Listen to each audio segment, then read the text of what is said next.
दोस्तों, जय पूनिया चैनल में आपका स्वागत है।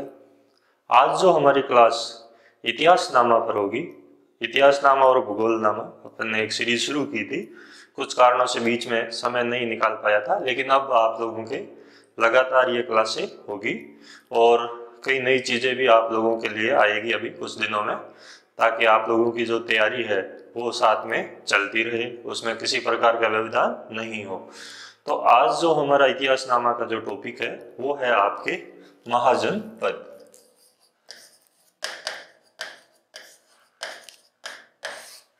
महाजनपद जो है आप लोगों ने पढ़ा है कि बड़े जो राज्य थे उनको महाजनपद कहते हैं।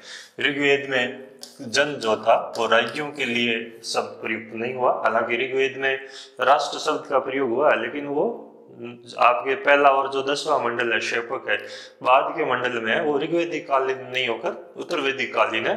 इसलिए ऋग्वेद काल में जो जन है वो कबीला होता था।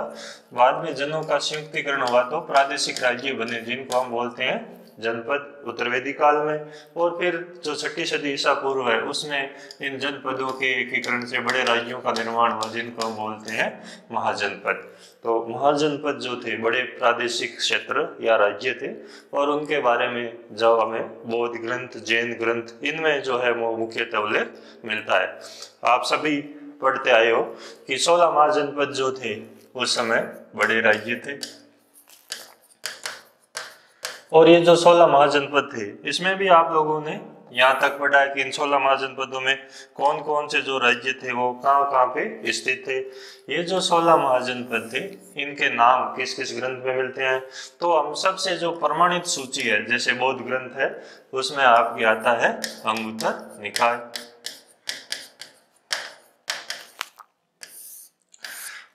तो आप लोगों को ये ध्यान है कि अंगुत्तर निकाय में 16 महाजनपदों का नाम मिलता है। अब यहाँ पे कई बार होता है कि अंगुत्तर जो निकाय है, आप लोगों को अंगुत्तर निकाय नहीं पूछा और आप लोगों को पूछ लिया कि जो सबसे प्रमाणित महाजनपदों की जो सूची है वो मिलती है, और आपके ऑप्शन आ गए सुत्त पिटक, विनय पिटक और अभिधम पिटक। तो फिर आप फंस जाओगे क्योंकि आपने इस तरह सोचा नहीं है। जो सुत्त पिटक है उसमें 5 निकाय है, उनमें से एक जो निकाय है उसका नाम है अंगुत्तर निकाय, तो फिर अपना आंसर हो जाएगा सुत्त पिटक। तो 16 जो महाजनपद जिनके आगे हम मैप बनाएंगे देखेंगे, उनकी जो सबसे प्रमाणित जो है जानकारी मिलती है हमें अंगुत्तर निकाय में। फिर दूसरा बौद्ध ग्रंथ कौन सा है जिसमें महाजनपदों का उल्लेख मिलता है, तो एक है आपके महावस्तु, और महावस्तु में भी जो है आपके 16 जो महाजनपद है उनका उल्लेख मिलता है।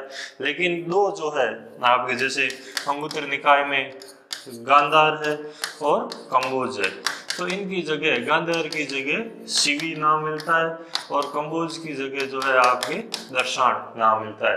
तो ये दो नए नाम जो है वो आपके इसमें मिलते हैं, तो शिवी और दर्शान। तो महावस्तु से ज्यादा प्रमाणित अंगुत्तर निकाय मानी जाती है क्योंकि ये बाद के थे शिवी और दर्शान, और गांधार और कंबोज जो थे वो पुराने थे, तो इस हिसाब से इसको प्रमाणित मानते हैं। फिर आपके जो तीसरा बौद्ध ग्रंथ आता है वो है चुल निदेश। तो इसमें पूरी अलग सूची मिलती है, हालांकि कुछ कॉमन नाम है, तो इसमें भी 16 महाजनपदों का उल्लेख मिलता है। तो अगर प्रश्न आता है कि 16 महाजनपदों का जो उल्लेख है वो कहाँ पे आता है, तो इसमें आपके जैसे कलिंग नाम मिलता है जो कि बाद में आया आपके, और जो कलिंग और गांधार है उनकी जगह यौन या यवन नाम मिलता है जो बाद में इंडो बैक्टीरियन का सूचक है। इसका मतलब बाद में जो यवन राज्य स्थापित हो गए थे उनका उल्लेख मिलता है, इसलिए ये भी बाद का माना जाता है क्योंकि यूनानी बाद में आए। तो इसीलिए इसको प्रमाणित मानने की जो एक परंपरा रही है पुरातत्ववेताओं में और इतिहासकारों में। दूसरे आपके महावस्तु और चोल निदेश, ये 3 बौद्ध ग्रंथ है जिसमें 16 महाजनपदों का नाम मिलता है। एक बौद्ध ग्रंथ है जनवसभ सुत्त, ये जो है इसमें आपके 12 महाजनपदों का नाम मिलता है। तो जनवसभ सुत्त में 12 का मिलता है, बाकी हमने देखे कि 16 3 वाले हैं बौद्ध ग्रंथ। जैन ग्रंथों में जो है आपके भगवती सूत्र है सूत्र में आपके भगवती सूत्र, और भगवती सूत्र जो है उसमें मुख्यतः आपके 16 महाजनपद मिलते हैं, लेकिन अंगुत्तर निकाय के जो है वो 7 कॉमन नाम है जो दोनों में, बाकी बाद के हैं, इसलिए भगवती सूत्र को भी बाद का माना जाता है, इसलिए प्रमाणित इसी को मानते हैं। यानी कि भगवती सूत्र में 7 महाजनपदों का उल्लेख है, जबकि आपके मतलब 7 ऐसे महाजनपदों का उल्लेख है जो अंगुत्तर निकाय वाले सेम है।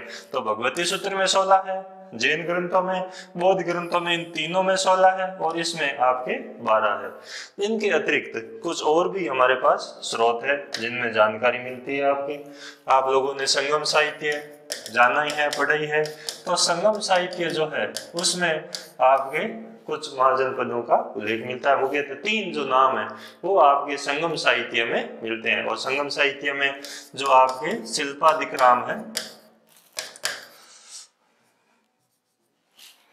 संगम साहित्य में जो हमारा स्रोत है वो ये है शिल्पादिक्रम। शिल्पादिक्रम जो है उसमें आपके इनका उल्लेख मिलता है। जो इलंगो आदिगल था उसने रचा था ये तमिल साहित्य, संगम साहित्य, और इसमें 3 महाजनपदों का उल्लेख मिलता है। तो अगर पूछे कि तमिल साहित्य में कितने महाजनपदों का उल्लेख मिलता है, तो हमारे हो गए 3 महाजनपद। कौन कौन से? एक तो मगध जो मेन थे उस समय सबसे शक्तिशाली जो थे वो आपके ये थे, हम सभी जानते हैं। इसको वत्स को बाद में अवंती ने अपने में मिला लिया था, बाद में ये 2 शक्तिशाली रहे थे और लास्ट में ये एक रहा था। तो मगध, अवंती और वत्स इनका उल्लेख मिलता है शिल्पादिक्राम में। पाणिनि की जो अष्टाध्यायी है इसमें 40 ऐसे जनपदों का उल्लेख मिलता है, जिनमें से 22 जो है उनको प्रमाणित मानते हैं। हालांकि दक्षिण का जो अस्मक है उसका उल्लेख नहीं मिलता, असक जो है वो अलग है, उसका उल्लेख मिलता जो उत्तर पश्चिमी प्रांत में था।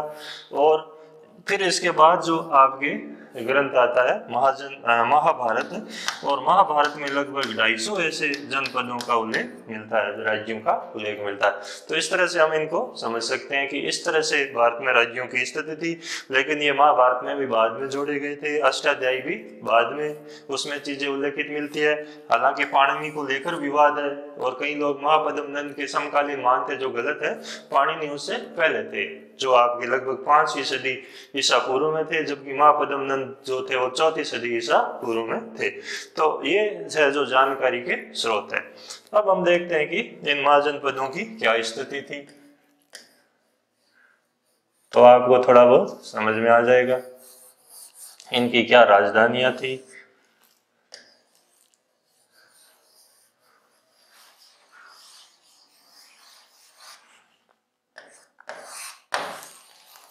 तो हम जब इन महाजनपदों की बात करते हैं तो कौन से महाजनपद किस जगह पे था, तो हम पूर्व से शुरुआत करेंगे। तो पूर्व में जो बिहार वाला भाग था, तो पूर्व में या बिहार में जो सबसे पूर्वी भाग में महाजनपद था उसका नाम था अंग। तो पूर्वी बिहार भागलपुर वाला जो इलाका था वो ये था अंग। और अंग महाजनपद की जो राजधानी थी चंपा, जिसको मालिनी भी कहा गया है।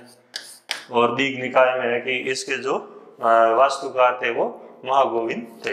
तो चंपा जो है भारत की 6 प्रमुख नगरियों में से एक थी, और ब्रह्मदत्त वगैरह राजा था जिसको बाद में आपके मगध वालों ने जीत लिया था, तो भट्टिया जो था। तो अंग की राजधानी चंपा, चंपा का ही नाम मालिनी नगर। तो यहाँ पे जो जनपद था वो आपके था अंग जनपद के पश्चिम में, गंगा के दक्षिण में जो संगम था वहां पे आपके मगध था। और मगध जो जनपद था वो भाग आपके ये था, बाद में उड़ीसा जीता था। पहले मगध के पास में उड़ीसा वाला भाग नहीं था, इसलिए पहले हाथी नहीं थे, बाद में हाथी उनके पास आए तो ज्यादा शक्तिशाली हो गया। मगध की राजधानी शुरुआत में राजगृह या गिरिव्रज थी, जिसको कुशावती भी कहा गया है, आपके कुशाग्रपुर भी कहा गया है। तो ऐसे नाम इसके मिलते हैं। सॉरी, इसको क्या क्या कहा गया है? कुशाग्रपुर। तो कुशाग्रपुर जो है वो नाम मिलता है, कुशावती नहीं, कुशाग्रपुर जो है वो नाम मिलता है। तो राजगृह, गिरिव्रज या कुशाग्रपुर जो है कुश के समान, घास के समान जो अग्रभाग है उससे ये नाम पड़ा। तो राजगृह जो राजधानी थी वो मगध की थी। फिर यहाँ पे उत्तर में जो मगध का जो उत्तरी भाग था, यहाँ पे जो शक्तिशाली गणराज्य थे दो, इन 16 में से 14 गणतंत्र थे, मतलब 14 राजतंत्र थे और 2 गणतंत्र थे।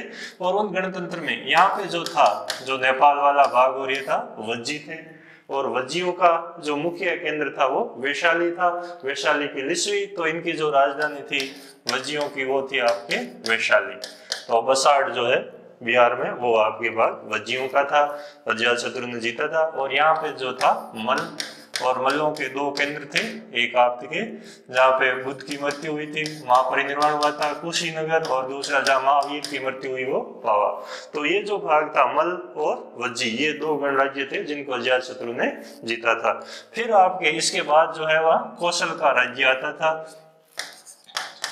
प्रसन्नजीत वाला। और जो कौशल राज्य था उसकी जो राजधानियां थी आपके इस भाग में, इसकी 2 राजधानियां थी शुरुआत में। जो उत्तरी राजधानी थी आपके उसका नाम था साकेत, साकेत यानी अयोध्या। और जो दक्षिणी राजधानी थी वो आपके थी श्रावस्ती, श्रावस्ती और साकेत। इससे पुरानी अगर बात करें तो श्रावस्ती के भी दक्षिण में राजधानी थी कुशावती। तो पहले 2 केंद्र थे, उत्तरी केंद्र की राजधानी श्रावस्ती, दक्षिण की कुशावती। बाद में जब साकेत अयोध्या स्थापित हुआ तो उत्तरी केंद्र साकेत हो गया और दक्षिणी श्रावस्ती हो गई। कुशावती का स्थान जो था वो साकेत ने ले लिया था। तो कौशल जो था वो यहाँ पे था, और प्रसेनजीत जो प्रसिद्ध शासक थे हम सभी जानते हैं, पढ़ा है आप लोगों ने, वो जो भाग था वो ये था। तो ये आपके 5 महाजनपद जो थे वो थे मगध, अंग, वज्जी, मल और आपका हो गया कौशल।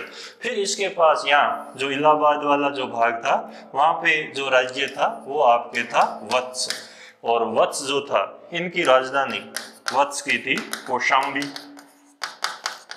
कहते हैं कि कौशाम्बी को नीचक्षु ने बसाया था, जो कि पांडवों का ही वंशज था। जब हस्तिनापुर बाढ़ में डूब गई थी तो वो यहाँ पे आ गया था, इसीलिए पूर्व वंश के होने के कारण ये भी पुरूरवा राजा उदयन कहलाता, जो आपके पौरव वंश का था, और यहाँ का प्रसिद्ध शासक वही था उदयन। तो वो भाग जो है वो आपके वत्स वाला भाग था। तो छठा जो महाजनपद हुआ हमारा वो था वत्स। वत्स के नीचे यहाँ पे मध्य प्रदेश वाला जो भाग था 7वां, यहाँ पे था चेदी। और चेदी जो महाजनपद है आपके एमपी और जो छत्तीसगढ़ वाला भाग है इस भाग में। और यहाँ की जो राजधानी थी वो थी सुक्तमती। और चेदी का शिशुपाल था, माघ ने लिखा शिशुपाल वध आप सभी जानते हो, तो वो चेदी का शासक था शिशुपाल। तो सुक्तिमुक्ति इनकी राजधानी थी। इस चेदी के पश्चिम में मध्य प्रदेश में जो शक्तिशाली राज्य था वो था आपके अवंती। और अवंती जो था उसकी जो राजधानी थी 2 थी आपके। मुख्यतः जो अवंती की जो राजधानी थी वो उज्जैन या उज्जैनी थी, और दूसरी महिष्मती थी। तो 2 राजधानियों वाला जो केंद्र था वो आपके उज्जैनी, शिप्रा नदी पे थी, और नर्मदा नदी पे जो थी वो आपके महिष्मती थी। और चंडपद्योत जो बुद्ध के समकालीन थे यहाँ का शक्तिशाली शासक था, तो वो आपके अवंती हुआ। तो ये 8वां जो हमारा महाजनपद था वो अवंती था। दक्षिण में एक था गोदावरी पे 9वां, जिसका नाम था अस्मक, जिसको बाद में अवंती ने जीत लिया था। और इस अस्मक की राजधानी थी आपके पाटन, पैठन या पोटिल जो है आपके। बाद में पैठन जो है एक प्रमुख व्यापारिक मंडी के रूप में विकसित हुई थी सातवाहनों के समय, तो वो अस्मक की राजधानी मानी जाती है। तो 9 महाजनपद जो थे आपके वो ये थे। फिर इसके अतिरिक्त और कौन से महाजनपद थे हम देखते हैं। फिर आपके इस भाग में ये जो भाग था, जो अपना राजस्थान वाला भाग था, यहाँ पे सूरसेन जो था वो था आपके राजस्थान में, इसका भी भाग स्थित था। और सूरसेन की राजधानी मथुरा थी। और यहाँ पे वर्षणी कुल जैसे कृष्ण का जो जन्मभूमि वो बेथलेहम कहलाता मथुरा भारत का। तो सूरसेन जो जनपद था आपके भरतपुर और मथुरा वाले भाग में था। तो सूरसेन का जो भाग था वो राजस्थान में भी स्थित था, तो मथुरा उसकी राजधानी थी। सूरसेन के पास जो आपके राज्य था वो हमारा राजस्थान में था, मत्स्य। और मत्स्य की राजधानी विराटनगर थी। और ये जयपुर और अलवर में जो पूर्णतया राजस्थान में स्थित एकमात्र महाजनपद तो मत्स्य था, और राजस्थान में कुल जो महाजनपद थे जिनका क्षेत्र था वो दो थे आपके, एक तो मत्स्य और दूसरा सूरसेन। ये आपको ध्यान रखना है। तो ये आपके सूरसेन और मत्स्य जो है वो आपके, ये अवंती सुंदर नाम का राजा था वो सूरसेन का था, आपके इसके नाम मिलते हैं। मत्स्य की विराट और महाभारत में जो विराट है उनका उल्लेख मिलता है आपके। फिर यहाँ पे दो राज्य थे आपके, तो ये हमारा 9वां हुआ, ये 10वां, ये 11 और यहाँ पे 12 और ये 13। 12वां जो था हमारा दिल्ली वाला भाग था, कुरु था, और उसकी राजधानी हस्तिनापुर थी। इंद्रप्रस्थ भी रही है, और पहले उत्तर वैदिक काल में आसंदिवत जो थी वो कुरुओं की राजधानी थी। अंतिम शासक कहते हैं कि नीचक्षु था, जो आपके इन्हीं का जन्मजय का वंशज था। परीक्षित को हम कलयुग का पहला राजा मानते हैं, और परीक्षित का उत्तराधिकारी जन्मजय था, और बाद में यहाँ नीचक्षु हुआ था। कुरु के नीचे जो था वो आपके पांचाल था, द्रौपदी वाला जो आपके राज्य, और यहाँ पे प्रसिद्ध जो राज्य था वो पांचाल राज्य था। पांचालों के बारे में जो हमें जानकारी मिलती है, इनकी भी दो राजधानियां थी, एक आपके श्रावस्ती थी और दूसरी काम्पिल्य थी। तो दो राजधानी वाला भाग था, उत्तरी राजधानी श्रावस्ती और दक्षिणी जो राजधानी थी वो काम्पिल्य थी। जो बाद में कन्नौज जो नगर था वो इसी भाग में स्थित था। ये दोआब वाले भाग में स्थित एक शक्तिशाली राज्य माना जाता है आपके, तो ये भी एक महत्वपूर्ण राज्य है। फिर ये जो वत्स राज्य था, इसके पास एक छोटा सा राज्य था जिसको बाद में अजातशत्रु जो था उसके समय इसको मिला लिया गया था, दहेज में मिला था। हालांकि इस राज्य को अजातशत्रु कौशल ने कब्जे में कर लिया था, और काशी जो गांव था वो दहेज में दे दिया गया था अजातशत्रु को, तो वो काशी था जिसकी राजधानी वाराणसी थी आपके। तो ये 14 जो आपके राज्य वो ये था। फिर दो राज्य यहाँ पे थे, इस कश्मीर वाले भाग में यहाँ पे कंबोज था जिसकी राजधानी हाटक या राजपुर थी, और यहाँ पे जो था आपके 16वां गांधार था जिसकी राजधानी जो है आप सभी लोग जानते हो कि जो तक्षशिला है वो यहाँ का प्रमुख केंद्र था। तो तक्षशिला जो है वो आपके गांधार की राजधानी थी, और इनके बारे में वार्ता शस्त्रोपजीवी कहा गया है इन राज्यों को। पाणिनि और पतंजलि, कौटिल्य के अर्थशास्त्र, इनमें उल्लेख मिलता है वार्ता शस्त्रोपजीवी, यानी जिनकी भाषा ही युद्ध या शस्त्र है।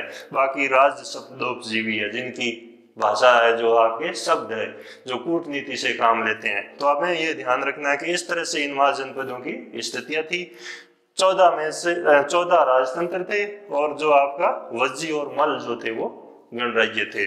और इस मल में दो महापुरुषों की मृत्यु हुई थी, कुशीनगर में महात्मा बुद्ध की, पावा में महावीर की, और जो आजीविक संप्रदाय का मकलीपुत्र घोषाल था उसकी मृत्यु भी यहीं पे हुई थी, जब वो आपके इनका वज्जियों के बीच में जो युद्ध देख रहा था, मल्ल और यज्ञियों के जो युद्ध हुआ था अजातशत्रु के साथ। तो रथ मुसलमान शिला कंटक हम पढ़ते हैं, उन हथियारों का प्रयोग किया था और उससे लगने के कारण उसकी मृत्यु हुई थी।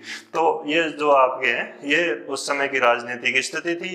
बाद में इन सभी राज्यों ने एक दूसरे को आपके जिसको बोलते हैं मत्स्य न्याय, यानी बड़े राज्य ने, बड़ी मछली ने छोटे राज्यों पर कब्जा कर लिया, और लास्ट में मगध और अवंती है ये बचे। दोनों के पास लोहे की खानें थी, हथियार बनाने में आसानी थी, और कृषि उत्पादन खेती में लोहे की कुल्हाड़ियों का जंगल काटने में और लोहे के फाल का प्रयोग हुआ, जिससे उत्पादन ज्यादा था। इस वजह से ये दोनों शक्तिशाली रहे। बाद में जब मगध ने उड़ीसा पे, महापद्मनंद ने, या उससे पहले जब उन्होंने उड़ीसा पे अधिकार किया, तो उनकी सेना में हाथी आ गए, जो शिशुनाग वंश था उसके समय, और फिर उन्होंने हाथी और लोहा दोनों उनके पास चीजें आई, जिसकी वजह से अवंती को वो हराने में सफल रहे। तो इस तरह से हम इन महाजनपदों की स्थिति को देख सकते हैं। तो आज इतिहास नामे में इतना ही। धन्यवाद।